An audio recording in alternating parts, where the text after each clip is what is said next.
Baby ka pa, sobrang iyakin, yung boses mo parang pusa, umiyak, napakahirap mo kang patahanin. Naalala ko pa nung bata ka, dalawa tayo, lalabas. Kahit dalawa lang tayo, magde-date tayo. 4 years old ka, yan, lalabas kita pag gusto mag-mowa. Pero ngayon, ito na, this is it. Isa ka ng ganap na dalaga. Happy 18th birthday, Ainsley. Ayan, sobrang saya ko and sobrang proud ko na kung ano ka na ngayon. And alam ko yung pinagdaanan mo is hindi mahirap kasi naging OFW ako kami. And ayun, lumaki ka sa lola mo. So kaya sobrang proud ako na kahit na malayo kami sa'yo, ayan ka, sinika po makapagtapos ng high school mo. So ngayon, hindi ko ma-explain yung nararamdaman ko kasi masaya ako. And may kasamang lungkot. Masaya ako kasi, ayan ka na ngayon. Kung ano yung mga na-achieve mo sa buhay mo. Post. Okay. Yung ano sasabihin ko sana yung malungkot kasi naisip ko yung nasa malayo ako kaso nandito na pala ako. Yun na lang, ibay mo na lang, kuya, tulong. Sabi ko sa Ikat sana mo, masaya. ikat mo na lang. Malungkot ako kasi darating yung araw na magkakaroon ka na ng pamilya. Ganun, iwanan mo na ako. Di na ikaw yung baby ko. Ganun. Pwede na? Pwede. Sige. Ngayon, alam ko unti-unti magkakaroon ka na ng sarili mong mundo. Magkakaroon ka na ng sarili mong desisyon sa buhay. Pero, andito pa rin ako as a your father. Alam mo naman, lagi kong sinasabi sa'yo na kahit anong mangyari, kahit na ilang taon ka pa, kahit ngayon dalaga ka na, as always, ikaw pa rin yung baby ko.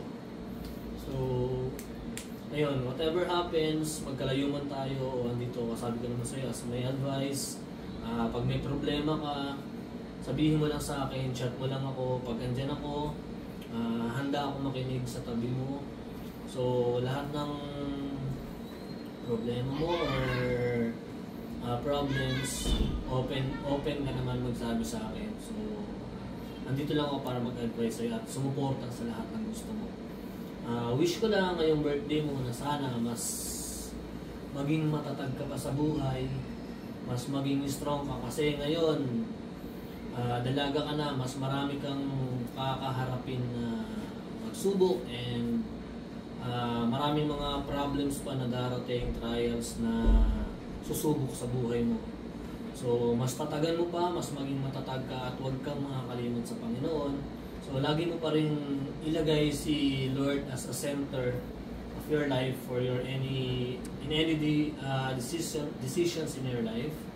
So, ilagay mo pa rin si Lord palagi and huwag pa rin makakalimot na gumalang at rumespeto, makinig pa rin sa mga advice ng mga mas nakakatanda sa'yo.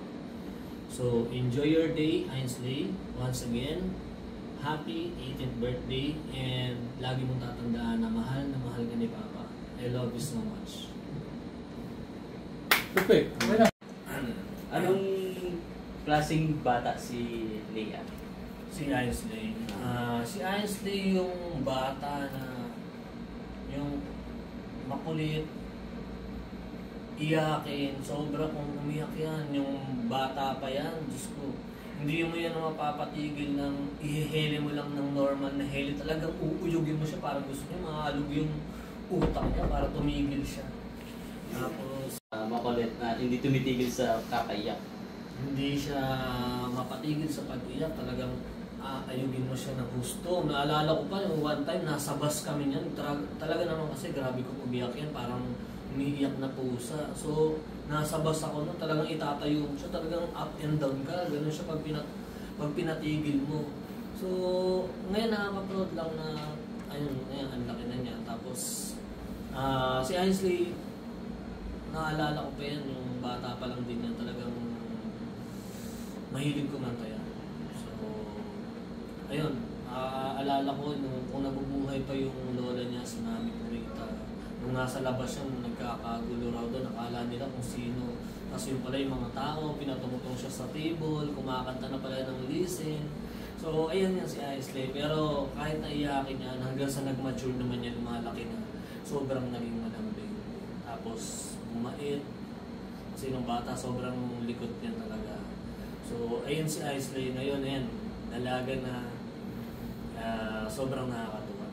Na ayan na siya ngayon, sobrang lambing at mabait, lumaking mabait na bata.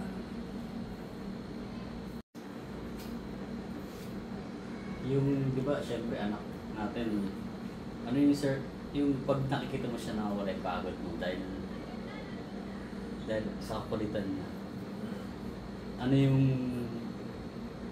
na-miss mo doon? Syempre malaki siya ngayon. Sige sir. Ayan, ngayon, dalaga na yan si Ainsley, dalaga na yung anak ko. Sobrang mamimiss ko yung kapag humihirit siya, tapos ilalabas ko siya, magmuwa lang kami niya.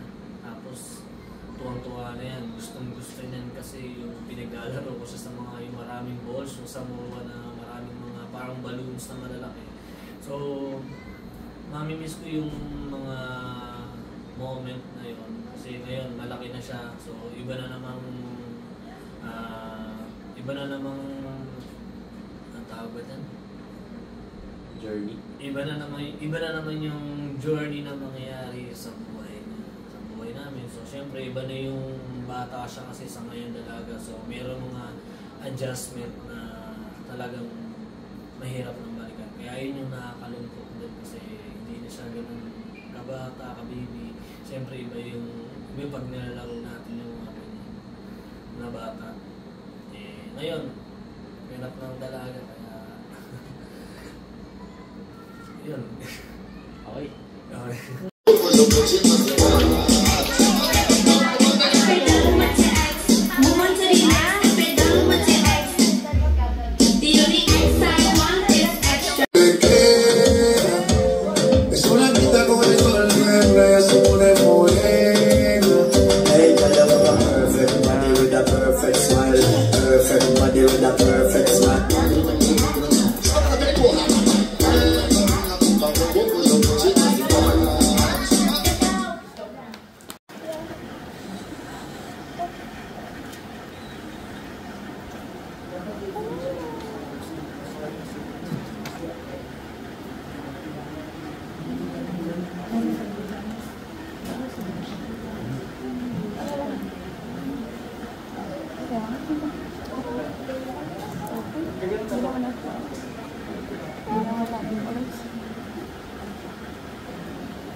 Kasi hindi ako mabanggit ang habibi.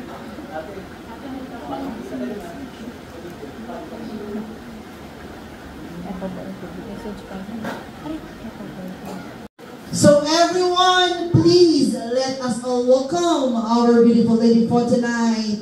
Here she is. Magpalakpakan for our debutante, Ainsley Yvonne P. Orencia. Palakpakan naman everyone. Wow naman. Yes. Once again, our birthday girl, Ainsley. Ayan, dahan-dahan lang anak sa paglalakad. Damdamin mo ang iyong ang iyong paglalakad. Ayan.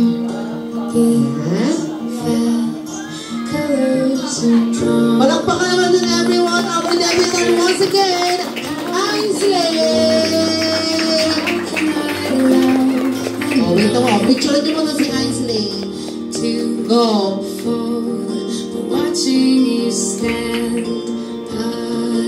Ang ganda naman ang gawin mo, anak. I love it. Parang may isang buong barangay sa loob ng gown ni Ainsley.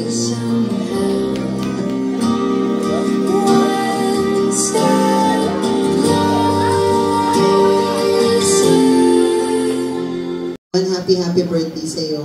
Masaya ka ba today? Talaga ba? Ano bang ina-expect mo today? Yung papunta mo sa resort? Yung diretso swimming ka na agad, gano'n? Kala ko ba simple lang? Simple lang, no? Talaga. Pero, di ba nag-18 ka? Pero gusto mo talaga itong mangyari sa stage ng life mo, ang magkaroon ng ganitong paghahanda kasi lalo 18 ka na. Ginusto mo din naman. Sino